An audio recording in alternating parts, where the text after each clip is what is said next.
হরে কৃষ্ণ। জয় নিতাই, জয় গৌর। সকলে ভালো আছেন? অবশ্যই ভালো থাকবেন, সুস্থ থাকবেন, প্রত্যেকটা ভিডিও দেখতে থাকবেন।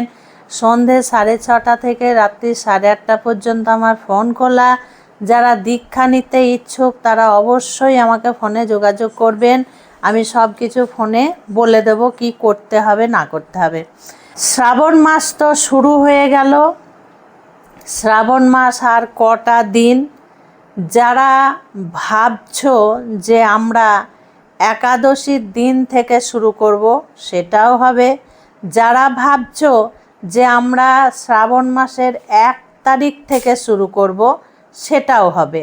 যে যেমনভাবে করতে চাইছো সে সেইভাবেই করতে পারবে। কারণ শ্রাবণ মাসের যে সোমবার সেটা হয়ে গেল, অনেকেই আবার এর আগের 14 তারিখ থেকে শুরু করে দিয়েছে। 14 তারিখে যে সোমবার গেল সেই 14 তারিখ থেকেই অনেকে শুরু করে দিয়েছে। আবার অনেকে একাদশীর দিন থেকে শুরু করবে, আবার অনেকে 1 তারিখ থেকে শুরু করবে। সবার ফল কিন্তু একই হবে, কোনোটা আগে বা কোনোটা পিছে, কোনোটা বেশি বা কম, এরকম কিছু হবে না। তো শ্রাবণ মাসে ভোলে বাবাকে বেলপাতা দেওয়া এবং ভোলে বাবার মাথায় জল ঢালা, এর মহিমা কী এবং বিষয় কী, আমরা সেই নিয়ে আলোচনা করব। শ্রাবণ মাসের এই নিয়ে আমি অনেক কটা ভিডিও দেওয়ার চেষ্টা করছি, আমি দিয়ে দেব, তোমরা সবাই দেখতে থাকবে। খুব সুন্দর সুন্দর দরকারি কথা। শ্রাবণ মাসে সোমবারে বেলপত্র শিবকে দিলে কি হয়? শিবকে তো আমরা 12 মাসই বেলপাতা দিই, মাথায় জল ঢালি এবং বেলপাতা দিয়ে ভোলে বাবাকে আমরা পুজো করি। প্রত্যেক দিনই আমরা বেলপাতা দিই ভোলে বাবাকে। আবার সোমবার একটা আলাদা মহিমা থাকে। সোমবারে যদি সারা সপ্তাহ দিতে না পারি তো সোমবারে তো আমরা দেবই দেব। 3 জন্ম যদি এই শ্রাবণ মাসে প্রত্যেক দিন ভোলে বাবাকে বেলপত্র দেওয়া যায় এবং প্রত্যেক সোমবারে সোমবারে বেলপত্র দেওয়া যায়, পুজো করা যায়, তাহলে এখানে কি বলেছে? 3 জন্মের পাপ আমাদের নষ্ট হয়ে যায়। কারণ ভেবেন না আপনারা যে এই জন্মটাই আমাদের প্রথম আর এরপরে আর জন্ম হবে না, এরকম ভাবনা চিন্তা করা কিন্তু আমাদের মধ্যে ভুলই হয়। আমরা এর আগেও কিন্তু মানব জন্ম অনেকবার নিয়েছি। কতবার? 4 লাখ বার। আমরা 4 লাখ বার মানব জন্ম নিয়েছি, কিন্তু ভগবানের সেবায় লাগতে পারিনি, সেই সুযোগ আমাদের হয়নি। কখনো অন্ধ, কখনো আমরা বিকলাঙ্গ মানে হাঁটতে পারিনি, কখনো কানে শুনতে পাইনি, কখনো মুখে বোবা, কথা বলতে পারিনি। নানানভাবে আমরা জন্ম নিয়েছি, কিন্তু ভগবানের সেবায় আমরা লাগতে পারিনি। যখনই আমরা সুস্থ সবল শরীর পেয়েছি তখন আমাদেরকে এই শরীরটা ভগবানের সেবায় লাগাতে হবে। তার জন্য বলছে আমাদের জমানো পাপ আমাদের মাথার উপরে থাকে। যদি আমরা শ্রাবণ মাসে বেলপাতা ভোলেনাথের মাথায় দিই তাহলে 3 জন্মের পাপের যে বোঝা সেটা কিন্তু পরিপূর্ণভাবে নষ্ট হয়ে যায়। এটা কিন্তু কম বড় কথা নয়। বেলপাতা যে 3টে পাতা থাকে বেলপাতায়, এই 3টে পাতার মহিমাটা কি একবার শুনুন। বেলপাতা এইভাবে থাকে। তো ডান দিকের পাতাটা কে বলুন তো? ডান দিকের পাতাটা হচ্ছে ভগবান নারায়ণ, হচ্ছেন ডান দিকের পাতাটা। এবং বাঁ দিকের পাতাটা হচ্ছে স্বয়ং ব্রহ্মা, এবং মাঝখানের পাতাটা হচ্ছেন স্বয়ং ভোলেনাথ। তো এই যে ব্রহ্মা, বিষ্ণু এবং মহেশ, 3 জনাকেই আমরা ভোলেনাথের মাথায় চড়াচ্ছি। এটা কিন্তু বিরাট বড় মহিমা, বিরাট বড় কৃপা আমরা পাবো ভগবানের কাছে থেকে।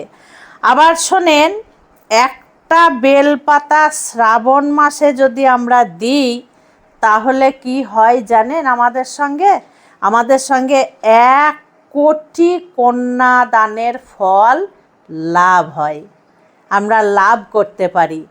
আমরা লাখো যজ্ঞ করি না কেন, লাখো মানুষকে আমরা দান করি না কেন, কিন্তু এই যে 1 কোটি কন্যা দানের ফল আমরা কেউ পাবো না, পৃথিবীতে কেউই পাবে না 1 কোটি কন্যা দানের ফল। কিন্তু শ্রাবণ মাসে যদি ভোলে বাবার মাথায় বেলপত্র দিয়ে পুজো করা যায়, তাহলে কিন্তু আমরা 1 কোটি কন্যা দানের ফলটা অনায়াসে পেয়ে যাব ঘরে বসে।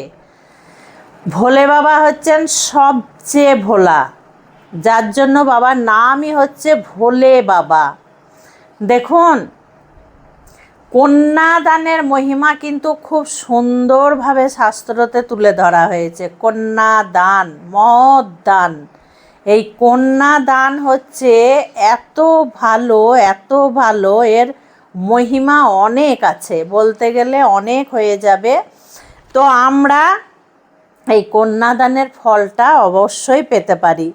মানুষ 1000 জন্ম নিলেও 1 কোটি কন্যা দান কিন্তু পারবে না। আমরা যদি 1000 বার এই পৃথিবীতে বারবার আসি, তবু কিন্তু 1 কোটি কন্যা দানের ফল আমরা অর্জন করতে পারবো না। মানে আমরা 1 কোটি কন্যা দান করতে পারবো না, যতই আমরা জন্ম নিয়ে আসি না কেন। একটা মাসের কিন্তু একটা মহিমা আছে। যেমন ভাদ্র মাসে জন্মাষ্টমী আছে, রাধা অষ্টমী আছে, তেমনি শ্রাবণ মাস, চৈত্র মাস ভোলে বাবার মাস, ভোলে বাবাকে খুশি করা যায়। যেমন ভাদ্র মাসে বিশ্বকর্মা বাবার পুজো আছে, আমরা যখন ঘর তৈরি করি বাবা বিশ্বকর্মাকে পুজো দিই। ভাদ্র মাসে কিন্তু মা মনসার পুজো করা যায়। তারপরে জ্যৈষ্ঠ মাসে কিন্তু মা গঙ্গা দেবীর পুজো হয় আমাদের এখানে। 12 মাস কালী পুজো হয়, আশ্বিন মাসে দুর্গা পুজো হয়, কোজাগরী লক্ষ্মী পুজো হয়, গণেশ চতুর্দশীতে গণেশের পুজো হয়। প্রত্যেকটা দেবদেবীর পুজো আলাদা আলাদাভাবে করা হয়। চৈত্র মাসে রাম নবমী হয়। এইভাবে কিন্তু সমস্ত দিনে সমস্ত দেবদেবীর পুজো যদি আমরা করি, তাহলে বিশেষ ফল আমরা পাই। মনে রাখবেন, সব দেবদেবীকে খুশি করতে যদি আমাদের 1000 দিন লাগে, খুব ভালো করে 1000 দিন যদি প্রত্যেকটা দেবদেবীকে পুজো করতে গিয়ে খুশি করতে গিয়ে সময় লাগে, তাহলে ভোলে বাবাকে কিন্তু 1 ঘন্টায় খুশি করা যায়। ভোলে বাবা নামই ভোলে, বম বম ভোলে, হর হর মহাদেব। তো ভোলে বাবাকে কিন্তু পুজো করতে অর্চনা করতে আমাদের বেশিক্ষণ সময় লাগে না। ভোলে বাবা খুব তাড়াতাড়ি খুশি হয়ে যান। খুব সাবধান একটা কথা খুব সাবধান, আমার মায়েদেরকে বলছি, আমার বাবাদেরকে বলছি, ওই প্রত্যেকটা সোমবার এলো আর সকালবেলা একটা বিরাট বড় বাঁশ ঘাড়ে করে গিয়ে ওই বেল গাছে দে দানাদান পিটানি ডালে, মানে সেই ডাকাত ঠ্যাঙানো করে, মানে বেল গাছকে ঠ্যাঙানো হয়। কেন না, হাতে করে পাতাগুলো পাড়া যায় না, ওই দানাদান করে বাঁশের বাড়ি মেরে পাতাগুলোকে পাড়া হয়। একদম না, এর থেকে বড়, এর থেকে জঘন্য অপরাধ আর হয় না। সোমবারে বেলগাছে কিন্তু হাত দেওয়া যাবে না। সোমবারে কখনো কোনোভাবেই কিন্তু বেলপাতা পাড়া যাবে না। তার আগের দিন, রবিবারের দিন, বেলপাতা পেড়ে সুন্দর করে ঘরে ধুয়ে ঢেকে রেখে দিতে হবে। তারপরে সোমবারের দিন ভোলে বাবার মাথায় দিতে হবে। মনে থাকবে? আমি কিন্তু এই সমস্ত দেখেছি, বাঁশ নিয়ে গাছে বাড়ি মারা আমি দেখেছি, তার জন্যই আমি বললাম। এটা আমি বাড়িয়ে বলছি না একটুও। আমার মায়েরাও যদি দেখে থাকো কমেন্টে আমাকে জানাবে, আমি দেখেছি। যদি বেলপাতা সোমবারের দিন পাড়া হয় বা গাছে বাঁশের বাড়ি মারা হয়, তাহলে এখানে কি বলছে দেখুন, 3 জনমের যে পূর্ণ, সেটা কিন্তু পরিষ্কারভাবে নষ্ট হয়ে যায়। আমাদের 3 জন্মের পুণ্যগুলো যে ফল আমরা পাবো বলে আশায় বসে থাকি, আমাদের সব কিছু কিন্তু জলাঞ্জলি চলে যায়। কাজেই যে কথাটা বললাম অবশ্যই মনে রাখবেন আপনারা, বেল গাছে কখনো ওইভাবে লাঠি ঠাঙা দিয়ে বাড়ি মারবেন না, সোমবারে বেলপাতা তুলবেন না, এবং বেলা 12টার পরেও বেল গাছে হাত দেওয়া যায় না। বেলা 12টার পরেও বেল গাছে হাত দেওয়া যায় না। পূর্ণিমা অমাবস্যাতে বেলপাতা তুলতে নেই, বেল গাছে হাত দিতে নেই। এগুলো কিন্তু খুব ভালো করে মনে রাখবে। আমি যে যে বিষয় নিয়ে কথা হবে সেই বিষয়ে কথাগুলো এইভাবে জানাতে থাকবো। খুব ভালো থাকবে, সুস্থ থাকবে, প্রত্যেকটা ভিডিও দেখতে থাকবে। আজকে আসছি। হরে কৃষ্ণ, জয় নিতাই, জয় গৌর।